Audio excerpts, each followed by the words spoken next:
नहीं, वाजपेयी जी उदाहरण पेश करिए, दो चार को पकड़िए। अभी एक सस्पेंड किया है। अरे आप 3-4 और करो, ऐसे नहीं होगा। ऐसे नहीं होगा। उत्तराखंड में क्या एसआईआर के सहारे 2027 में सरकार लाने और बनाने की कोशिश हो रही है? क्या एसआईआर में सिर्फ और सिर्फ कांग्रेसी वोटर्स के ही नाम काटे जा रहे हैं? ये आरोप कांग्रेस के हैं और इसके बाद तो हंगामा खड़ा हो गया है।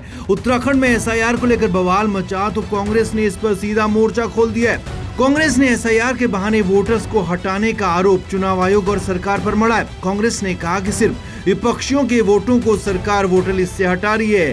कांग्रेस ने सीधा आरोप लगाया कि कुछ ही घंटों में जसपुर, बाजपुर से लेकर उधम सिंह नगर और राज्य की अलग अलग विधानसभाओं में फॉर्म 10 के बहाने वोट हटाने में कुछ लोग पर्दे के पीछे से काम कर रहे हैं।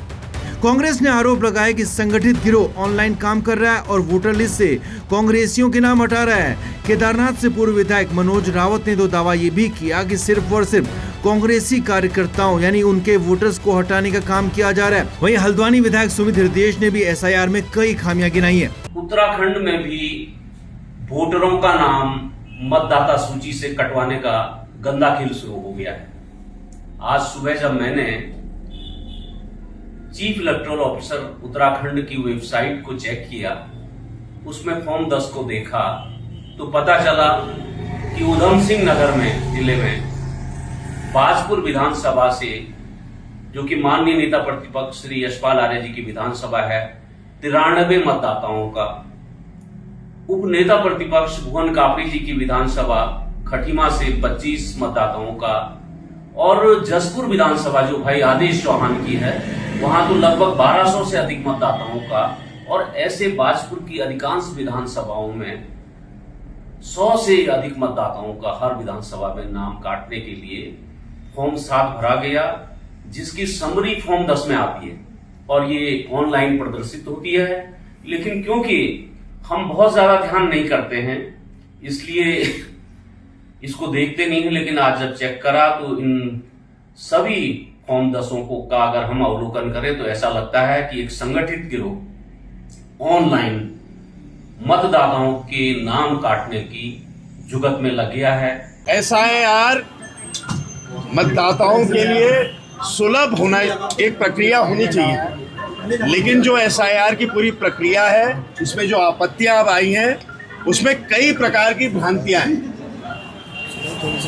गलत प्रपत्र, गलत तरीका, और उसके बाद यहाँ पे जितने सम्मानित हमारे पार्षदगण और अन्य बीएलएस आए थे, उनके आरोप है कि तहसील में एसआईआर क्योंकि हो रही है तो जो भी प्रपत्र इस समय चाहिए दुगने रेट पर बिक रहा है। हमारी मांग है राज्य की सरकार से और निर्वाचन आयोग से कि एक तो इसकी समय सीमा की जो अवधि आपत्तियों के निस्तारण की, उसको बढ़ा दिया जाए, और साथ ही साथ स्थानीय प्रशासन पूरी तरीके से पैनी नज़र इस पर रखे।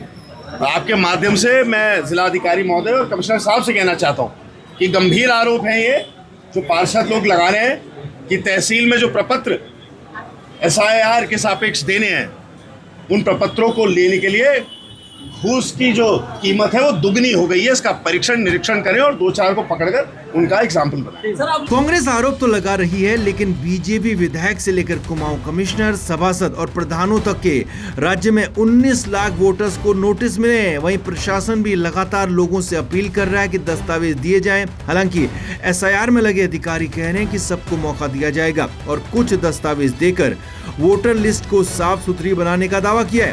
आपके माध्यम से मैं ये अवगत कराना चाहूंगा कि मतदाताओं को बिल्कुल भी परेशान होने की आवश्यकता नहीं है। बीएलओ उनकी सपोर्ट में है। हमारा एईआरओ बूथ पर बैठ रहे हैं, बूथ पर बैठकर सुनवाई कर रहे हैं उन नोटिस की। इसके अतिरिक्त यदि आप बूथ पर नहीं भी जा सकते हैं तो अपने बीएलओ को अपने जो डॉक्यूमेंट्स हैं या जो भी कागजात हैं वो आप उनको उपलब्ध करा सकते हैं।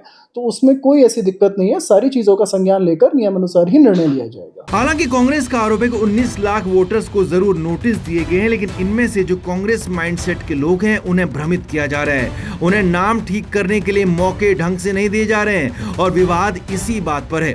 ये भी सच है कि कई लोगों ने अपने नाम खुद ही वोटर लिस्ट से कई विधानसभाओं से काटे हैं, तो अपने गांव या अपने राज्य में वोटर लिस्ट में उन नामों को शामिल करने के लिए वापस ले गए हैं।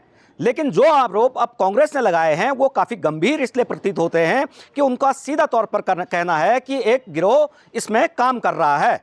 अगर ऐसा है तो राज्य निर्वाचन आयोग को भी सफाई देनी चाहिए और राज्य निर्वाचन आयोग को भी ऐसे लोगों पर नजरें रखनी चाहिए ताकि वोटर लिस्ट में सभी का नाम आसानी से दर्ज हो सके। Virendra Bisht, news page, Nainital.